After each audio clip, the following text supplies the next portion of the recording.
Perusahaan Menara Telekomunikasi PT Daya Mitra Telekomunikasi Tbk atau Mitratel berencana menggelar pembelian kembali saham atau buyback senilai maksimal Rp1 triliun.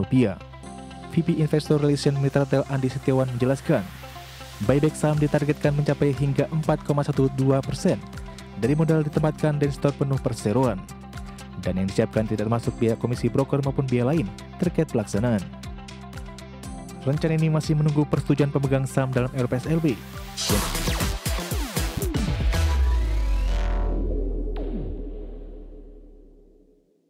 Kembali bersama kami dalam IDX Session Closing. Pemirsa, kita ke informasi pasar modal, di mana perusahaan Menara Telekomunikasi PT Daya Mitra Telekomunikasi Tbk atau Mitratel berencana menggelar pembelian kembali saham atau buyback dengan nilai maksimal Rp1 triliun. Aksi korporasi ini digelar untuk menjaga stabilitas harga saham sekaligus mengoptimalkan kelebihan kas perusahaan. Perusahaan Menara Telekomunikasi PT Daya Mitra Telekomunikasi Tbk atau Mitratel berencana menggelar pembelian kembali saham atau buyback senilai maksimal Rp1 triliun. VP Investor Relation Mitratel Andi Setiawan menjelaskan, buyback saham ditargetkan mencapai hingga 4,12% dari modal ditempatkan dan store penuh perseroan. Dan yang disiapkan tidak termasuk biaya komisi broker maupun biaya lain terkait pelaksanaan. Rencana ini masih menunggu persetujuan pemegang saham dalam LPSLB yang dijadwalkan pada 16 September mendatang. Dengan asumsi harga saham MTL di kisaran Rp595 per lembar, perusahaan berpotensi membeli kembali sedikitnya 1,68 miliar saham. Angka itu setara 2% dari total saham yang tercatat di Bursa Efek Indonesia. Meski begitu, Mitratel belum menyebutkan harga maksimal pembelian yang akan digunakan. Adapun jika rencana ini mendapat lampu hijau, buyback akan berlangsung selama 12 bulan sejak disetujui RPSLB. Perseroan menegaskan aksi ini diharapkan membuat harga saham lebih mencerminkan kinerja perusahaan yang sebenarnya. Berbagai sumber untuk IDX Channel. PT Perintis Trinity Property Tbk mencatat lonjakan penjualan signifikan di semester pertama 2025. Peningkatan tersebut terutama didorong oleh proyek-proyek mixed use yang sedang dikembangkan di berbagai lokasi strategis. Menurut laporan keuangan resmi yang dirilis di Bursa Efek Indonesia, penjualan TRIN meningkat hampir 77% secara year on year dari Rp97,78 miliar menjadi Rp173,02 miliar. Lonjakan ini menunjukkan performa bisnis yang kuat di tengah kondisi pasar properti yang masih kompetitif. Segmen real estate menjadi penyumbang terbesar pendapatan perusahaan dengan kontribusi sebesar Rp166,85 miliar. Naik 70,63% dibanding periode yang sama tahun lalu. Proyek mixed use yang digabungkan hunian, komersial, dan fasilitas pendukung menjadi kunci utama pertumbuhan perusahaan. Manajemen TRIN optimis dapat mempertahankan tren positif dengan strategi ekspansi proyek mixed use yang sesuai dengan kebutuhan pasar urban. Fokus pada pengembangan mutu properti dan lokasi strategis diyakini akan membawa kinerja perusahaan lebih baik ke depan. Dengan hasil penjualan yang menggembirakan, Trinity Land menunjukkan daya saing dan adaptasi kuat di pasar properti Indonesia. Inovasi dan ekspansi proyek mixed use menjadi motor penggerak utama kinerja TRIN dalam menghadapi tantangan masa depan. Berbagai sumber IDX Channel. Kita ke informasi selanjutnya, pemirsa. PT CAM Resto Indonesia Tbk menggelar pembelian kembali buyback ataupun buyback saham dengan anggaran sekitar Rp7 miliar. Langkah strategis ini mencerminkan optimisme perusahaan terhadap prospek industri restoran yang semakin membaik.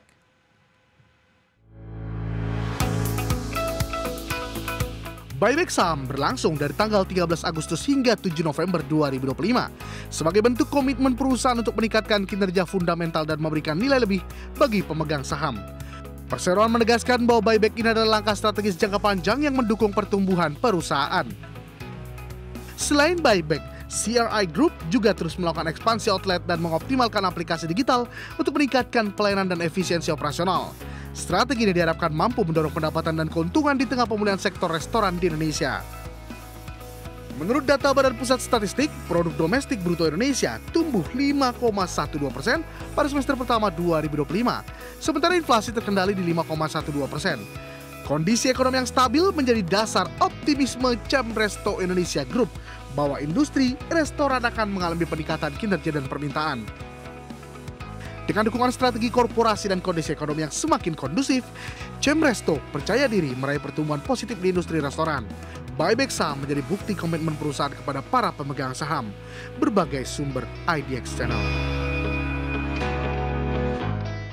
PT PP Persero Tbk berhasil mengantongi kontrak baru senilai 3,35 triliun rupiah untuk membangun pembangkit listrik tenaga gas dan uap Batam berkapasitas 120 MW. Proyek strategis tersebut diharapkan semakin memperkuat kiprah PT PP di sektor energi nasional. Proyek yang berlokasi di Kabil Industri Estate Batam ini menggunakan konfigurasi 2 gas turbin, 2 head recovery stem generator, dan 1 turbin uap dengan teknologi combined cycle standar internasional. Konfigurasi ini memungkinkan pembangkit menghasilkan listrik secara efisiensi dan ramah lingkungan. Proyek ini dikerjakan melalui skema joint operation, di mana PT PP bertindak sebagai pemimpin konsorsium dengan porsi sebesar 80%. Melalui pengalaman pembangunan PLTGU sebelumnya di Tanjung Uncang, Batam, dan KDL di Cilegon. PT PP optimis proyek PLTGU Batam ini bisa diselesaikan tepat waktu dan sesuai standar kualitas tinggi. Perseroan menyampaikan bahwa kehadiran PLTGU Batam akan menjadi katalis untuk pertumbuhan industri dan daya saing ekonomi di Batam dan Kepulauan Riau. Kontribusi proyek ini juga mendukung program pemerintah dalam mewujudkan ketahanan dan kemandirian energi nasional. Dengan menambah portofolio proyek strategis nasional di sektor energi, PT PP terus memperkuat posisinya sebagai kontraktor terpercaya di Indonesia. Proyek PLTGU Batam menjadi bukti komitmen perusahaan dalam mendukung pembangunan tenaga listrik yang efisien dan berkelanjutan. Berbagai sumber IDX Channel.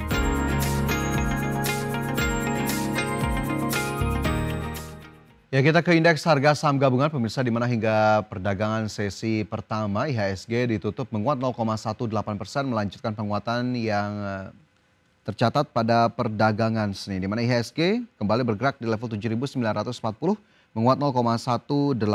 Adapun secara year to date IHSG menguat 10,86%. Level tertinggi di sesi pertama di 7.978, sementara tadi IHSG dibuka juga tidak terlalu jauh di level 7.971. IHSG kian mendekati level 8.000 setelah sebelumnya sempat mengalami pelemahan pada perdagangan Kamis dan juga Jumat pekan lalu.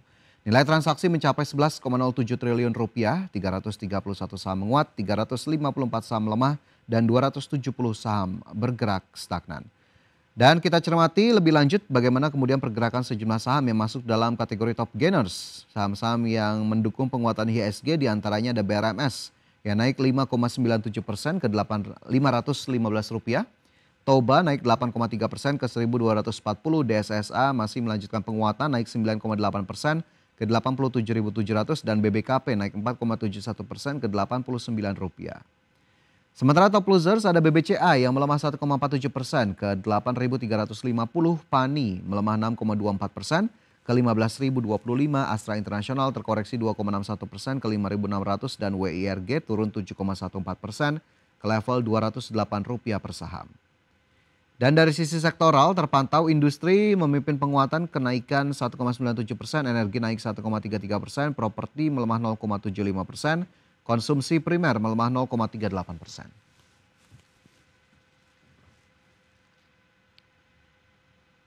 Dan pemirsa, informasi lainnya akan kami hadirkan usai jeda sesaat lagi.